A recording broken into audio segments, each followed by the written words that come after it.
New York's infamous Blue Note era comes to Mars Hill January 24th for a special one-night-only concert at Mars Landing Galleries. Civil Disobedience is a project bowing to the politically conscious underground jazz of 1960s New York City. You'll hear music from progressive composers such as Bobby Hutcherson, Jackie McLean, Stanley Cowell, Howard Land, Joe Chambers, and James Spaulding. Much of their music wasn't released on record till decades later, and you can hear New York musicians performing it live January 24th. Seating is intimate and limited. For tickets and details, go to marslandinggalleries.com.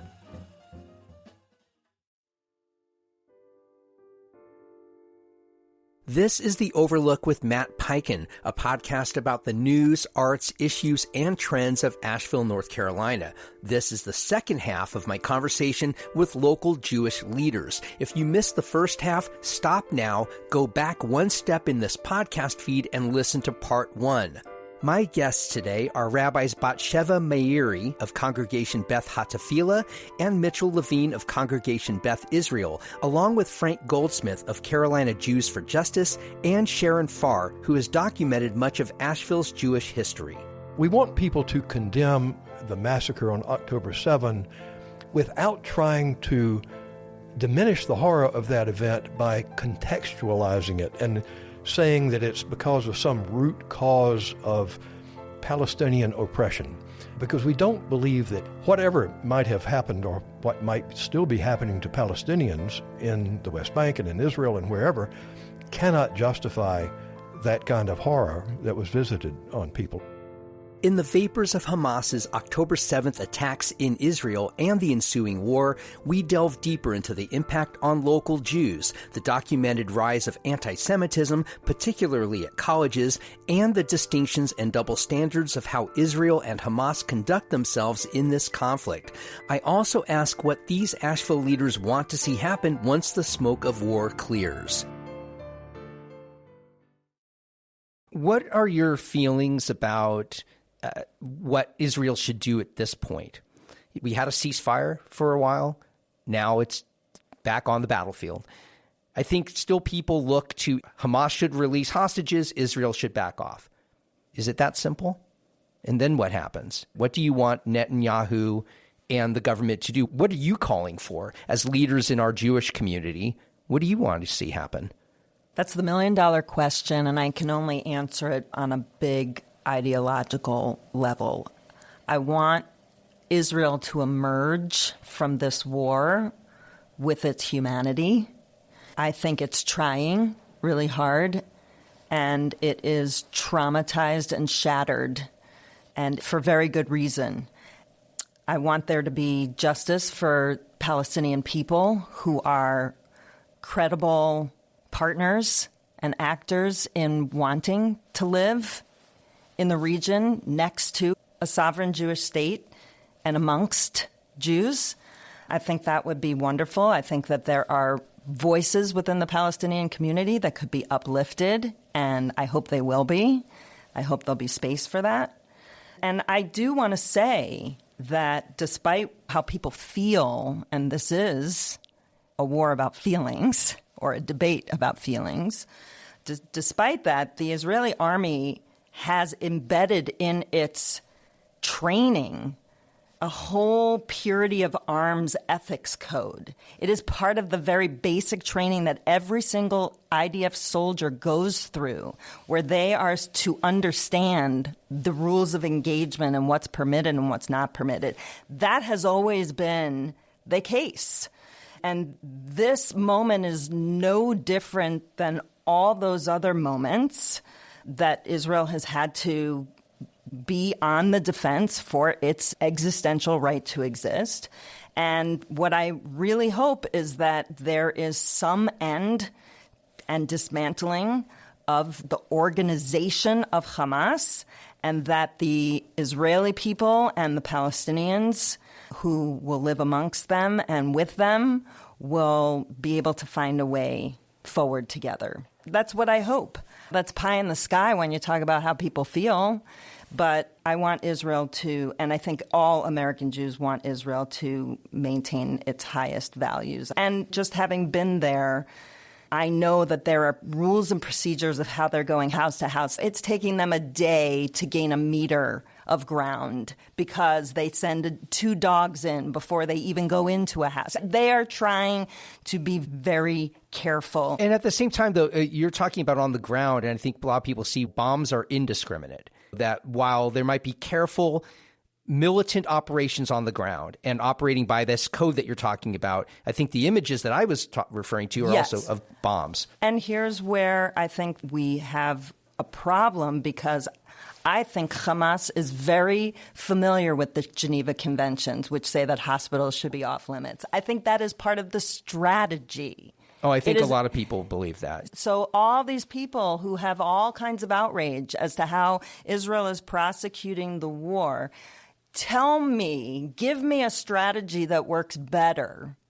I think the counter argument would be just don't drop those bombs, find another way into those tunnels. I've had conversations with people. So what would be the find that way? What would you do without bombs? I don't know. I wouldn't personally, just from my ethic, my own personal ethic, you don't drop bombs when you know there's going to be far more collateral damage. Now, again, I'm not a military officer. I haven't been to Israel in 12 years, so I can't say. But from a moral and ethical standpoint, I do criticize that. Look, so Matt, you're not a military expert, and I'm not a military expert. So let's find an analogy, perhaps, that brings it down to our scale, and we can figure it out together ethically, right? So I'm going to offer an analogy.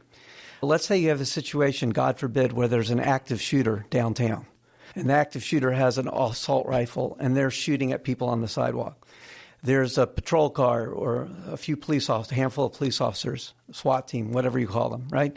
And they have to react to this, right? So they start shooting back. And unfortunately, in the tragedy of a gunfire, a lot of innocent people on the sidewalk near the active shooter also get hit. I don't think that happens anymore. Right. Rarely, very rarely does that happen. So what should happen instead? Again, you negotiate, you find a way in, you clear people out. But the idea of bad actors using human shields is because they know law enforcement will not shoot through the human shield to get that person. So I think the analogy supports my argument. No, so I wonder how far are you willing to let it go? If they take hostages and use human shields to keep shooting people, at what point do you say, no, we got to take a chance.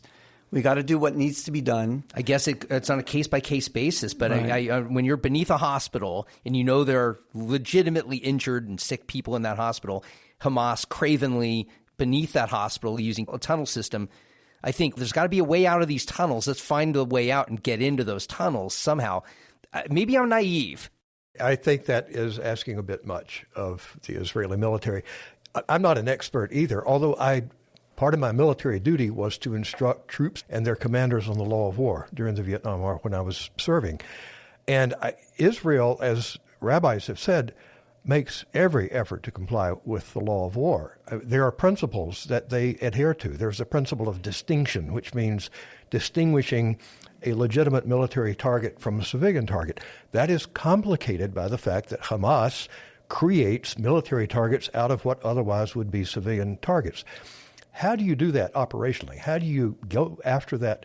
Because I think the ultimate goal, to go back to your previous question, for me at least, I would like to see the military capacity of Hamas destroyed. They have vowed that nothing is going to stop them. They're going to repeat October 7 over and over again until they wipe Israel off the face of the earth. You cannot have that kind of organization, that kind of administration of a state, so to speak, living next door and not do something about it.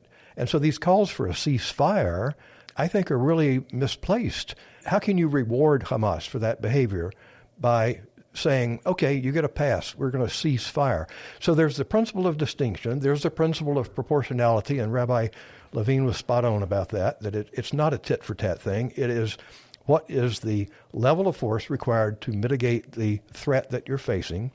And then there's the principle of, I guess you call it mitigation, there's probably other words for it, where you're required to mitigate civilian casualties by doing what you can. And it may mean using a different munition. It may mean adjusting the time of your attack. It may mean giving warnings, which Israel does, at great peril to its soldiers. So I think people who just say Israel should do more, tell us what. This other side doesn't adhere to international law at all. Israel does. It makes every effort to. They do embed legal advisors in their troops. And so I just think I need to hear a practical alternative to what they're doing to be convinced. And the other side of this, going back to the either overt or unconscious anti-Semitism of it, is that people are talking about war crimes by Israel. Is anybody talking about war crimes for Hamas? It took the UN weeks to acknowledge that women were raped and mutilated. It wasn't even simple for the UN to decry the enormous violence against the women that was perpetrated on October 7th. And this in a long history of the UN calling Israel out over and over and over. And so it's a difficult trigger. And I'd like to remind us about what Hillary Clinton said recently on The View. There was a ceasefire that was in place with Hamas until October 6th. Right. They broke it. Very, very true. And what strikes me and what is so difficult right now for Jews, and this is difficult for Jews here in the United States, and Senator Chuck Schumer just gave an address before the president and Congress on this, is that what this whole condemning and focus on this war in Israel is doing to Jews here is triggering a sense that there's nothing that Jews can do. There's no way for us to do the right thing. And it's a very lonely, lonely place. And it triggers generations of trauma that that our parents and grandparents and our whole origin story here in this United States was about fleeing from wherever we were to come for a better life here. And then to be allies with all these people and trying to make our society better and lift all boats up, to be called out as the ones in the wrong and to not be stood next to not have our Christian neighbors. We have to spend hundreds and hundreds of dollars on off-duty police officers so that we can have 50 people in this building at any given moment.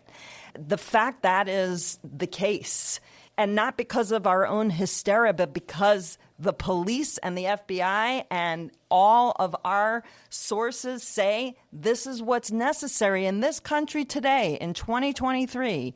It would be a dereliction of your duty not to have security at a synagogue is a statement of what the state of affairs is here in the United States. And let's be clear, synagogues in this country have had to have security beyond what churches do for many decades in this country. Sharon, can you speak to historically, and I asked this earlier, but I want to revisit this. In your research on the history of Jews in this region, have Jews here had targets on them, in a sense, for persecution in a way that other people maybe have not, or other white people in this community maybe have not? Absolutely. We have to look at William Dudley Pelley, who was here from 1931 to 1941. He was the self-proclaimed American Hitler. He came here with his Silver Shirt organization. He brought his printing press. He tried to start a college, Galahad College, almost across the street from the JCC on Charlotte Street. People were afraid he would walk around town with these big bodyguards and intimidate people. And when, in fact, this is why we have a JCC today. Different Jewish organizations would hold meetings at the S&W cafeteria in this time period, and they would have to post a guard outside, one of their own people, to make sure that everybody inside was going to be safe.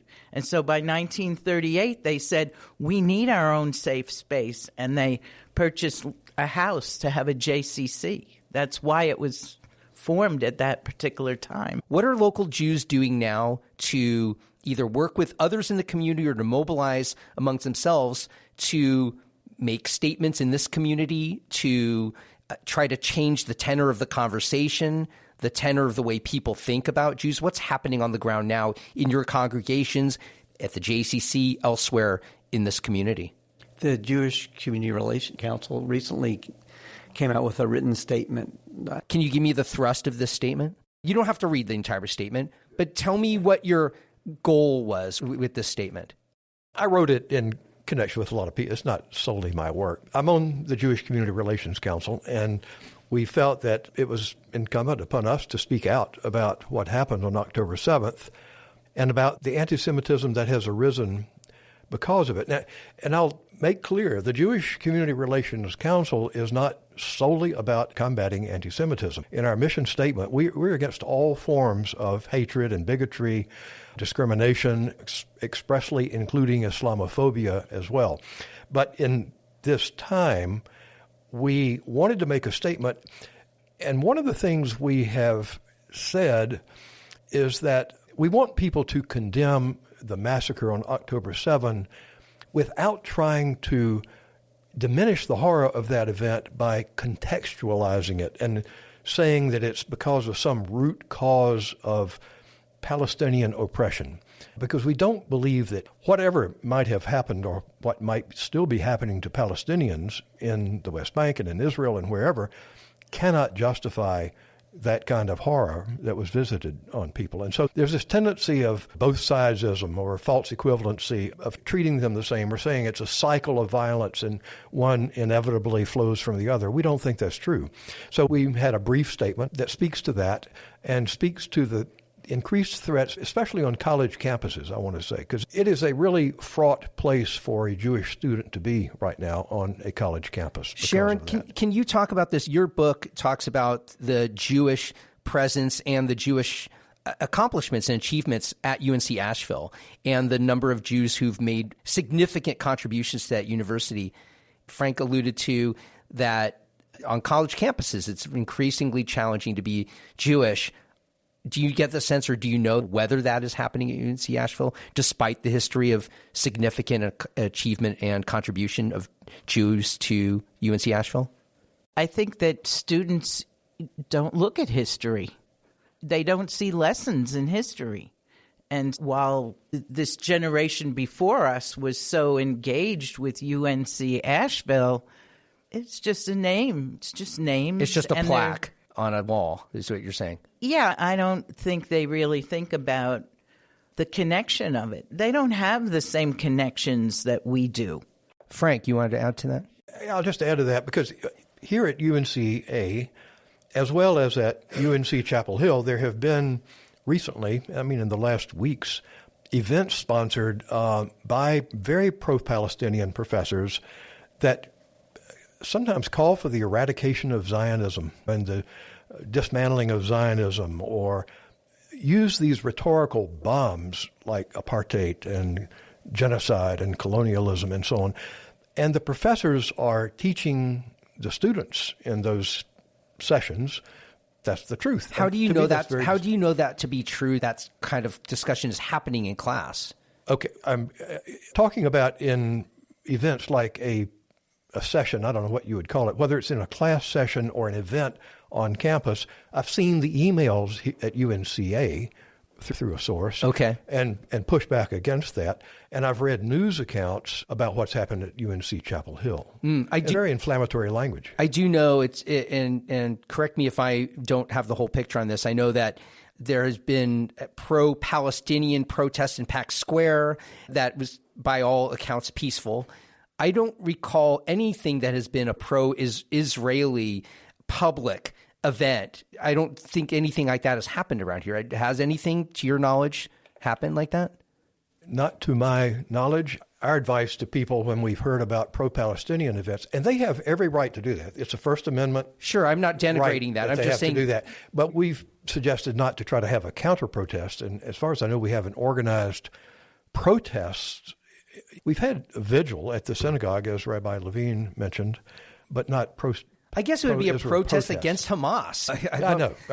I'm just wondering. I haven't seen that happen. It's funny, Matt. I'm going over in my mind our use of terms, and I'm curious about that. When we call something a pro-Palestinian rally, I imagine a true pro-Palestinian rally would include an anti-Hamas component. And the opposite of what you're suggesting by your question. In other words, what makes it pro-Palestinian? If it's not anti-Hamas, how could the objective be in any sense good for the Palestinian people with Hamas still in place? That's a really great point. I'm glad you put it that way. And I was looking at it as just on the surface as either you have a pro-Palestinian event or a pro-Jewish/Israeli event. But you're very right in that way. Why are we not seeing that kind of parsing of this conversation? Why is that not happening? There was a big demonstration in Washington. Not here. Not here. Rabbi, you were just in Israel. How long were you there? Where did you go? Who did you talk to?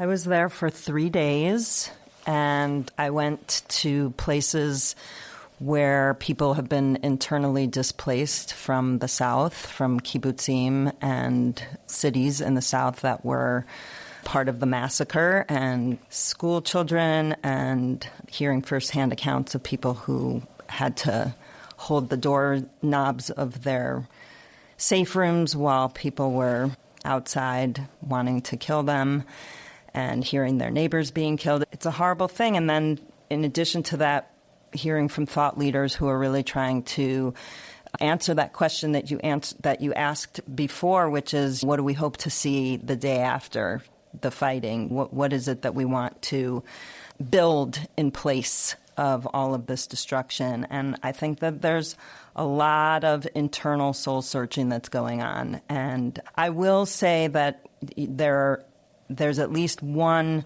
glimmer of hope, which is that I think that there's almost virtual unity amongst the vast majority of Israelis that this government should no longer be the custodians of the Jewish state, that they miserably failed and should be held accountable for that in deep and important ways. But they can't do anything in a time of war, which is unfortunate. So that being said, whatever is going to happen the day after, I'm confident it's going to look different. And the question is, will they be able to dig deep into their humanity and not respond from the trauma and the fear that is rightly theirs to experience in this moment? Will there be some way to overcome that and see a way forward that's different, that actually leads to a sustainable peace and not just a temporary pause, a humanitarian pause for all concerned, but actually healing and a new path forward? So it's devastating. It's real. To go there is different from even to hear people on video talking on our computers. And I think that there's also enormous appreciation for the fact that the Jewish community here is holding them and hugging them and standing with them. And there's an enormous need for us, with the distance that we have, having not been the victims of the trauma, but only the holders of somebody else's trauma, to be that conscience and to continue to push them to find their humanity so that we can make a way forward. Is there anything any of you want to add that we haven't talked about yet that you think is really important for people to know, or to supplement something we've already talked about? More after this.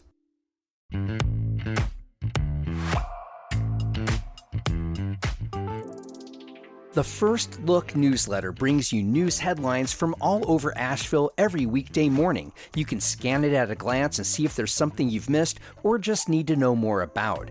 There are no ads disguised as stories, just the headlines in a quick, easy read. Get the First Look newsletter for free at podavl, that's podavl.com/newsletter.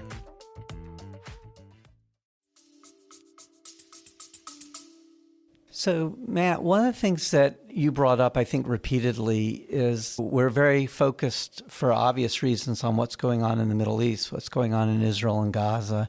But you kept repeatedly bringing it back to Asheville, the United States, what's going on here.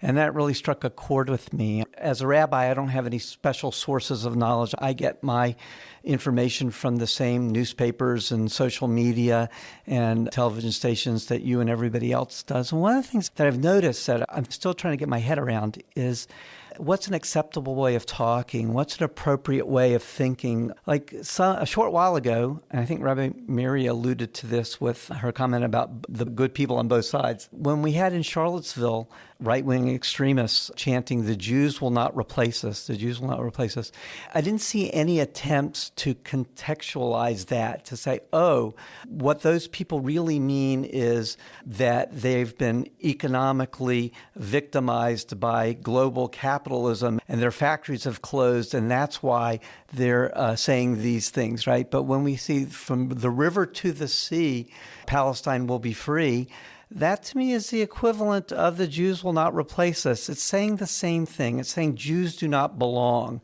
We'd like to be rid of the Jews. We'd either like to be rid of them in Charlottesville or we'd like to be rid of them in the biblical land of Israel. We'd like to be rid of the Jews. But there, the New York Times or something will say, some people say it's anti-Semitic. Some people say it's a call for the aspiration and hope of the... Well, you know what? The Jews will not replace us was also a call for aspiration and hope for white racists in Charlottesville. Why is that now? Why is it okay to be a left-wing racist, bigot, anti-Semite, but it's not okay to be a right-wing racist? And I'm not suggesting it should be okay. I'm suggesting it should not be okay on both sides. I would also say two things. I want to talk about the hostages, and I want to talk about the left-wing bigotry that seems to be being fomented on this occasion, prompted by October 7th. I find it intellectually dishonest for people who deeply believe in democracy, in equality for women, in equality for LGBTQ individuals, to align themselves with a group, namely Hamas, who shares none of those values, and to see in their aspirations some kind of simpatico relationship when those people, those same people, would hurt them and don't desire democracy and don't treat women equally and would behead or throw off the roof somebody who expressed themselves in a different way.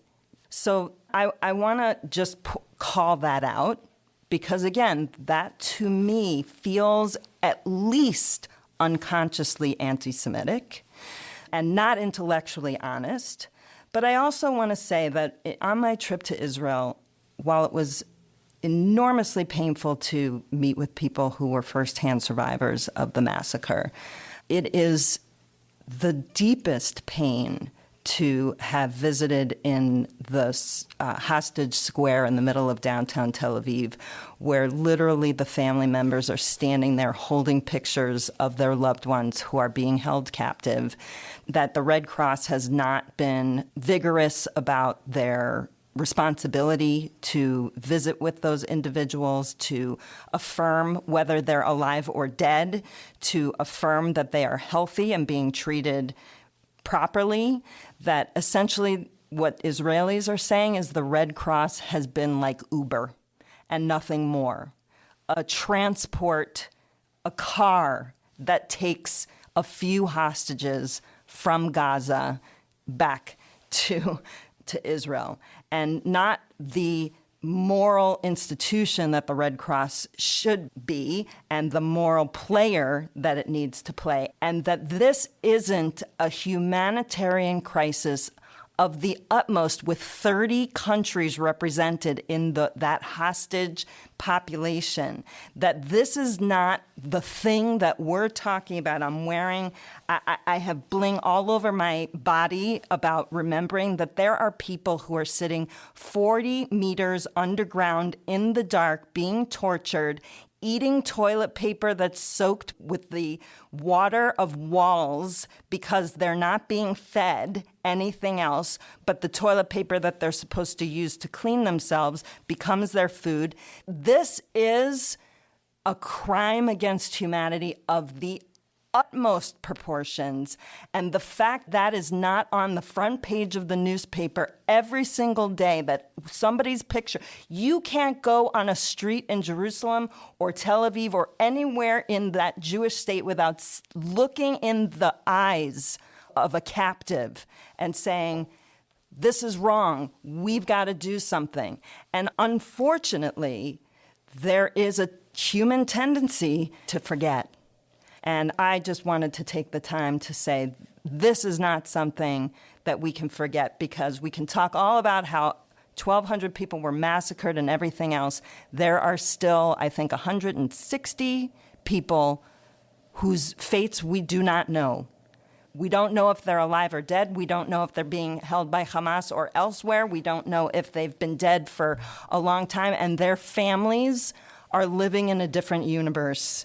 And they can't go on, and they can't move, and they can't think of anything else except for that loved one. There's a 10-month-old baby. It's unconscionable, and it should rack all of our moral fibers, every one of our moral fibers, to not be calling that out. Thank you, Rabbi. Sharon, do you want to close with anything? I have to look back and say, why haven't we learned our lessons from history? Why is this still being repeated? And why do we still have anti-Semitism? And if we get rid of the people that are fighting for Hamas, how do we get rid of the ideology? Thank you for that. Frank? Yeah, I guess if I had one thing I would like to close with, it is to say to the people, to our allies in the social justice movement who believe that somehow that Israel is a white oppressive power, that it's engaged in ethnic cleansing, that it's engaged in genocide or whatever, go to Israel and see what a pluralistic, racially diverse country it is. 21% of its people are Arab. It's not an apartheid state. Those people can live where they want to. They can marry whom they want to. They can work. They can serve in the military. They form political parties. They're represented in the Knesset. They're represented in the diplomatic corps.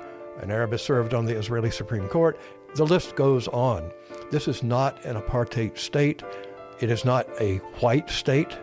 And people just need to understand that and adjust their lens through which they view Israel. So that's what I wanted to say.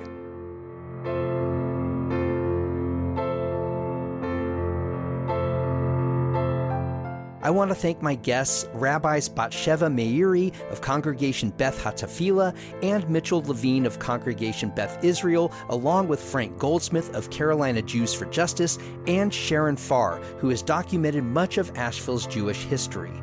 Our conversation took place December 5th at Congregation Beth Hatafila. If you value the Overlook's place in Asheville's media landscape, please consider joining dozens of others who are supporting the show through my Patreon crowdfunding page. Become a member for as little as $5 a month. Visit patreon.com/The Overlook Podcast.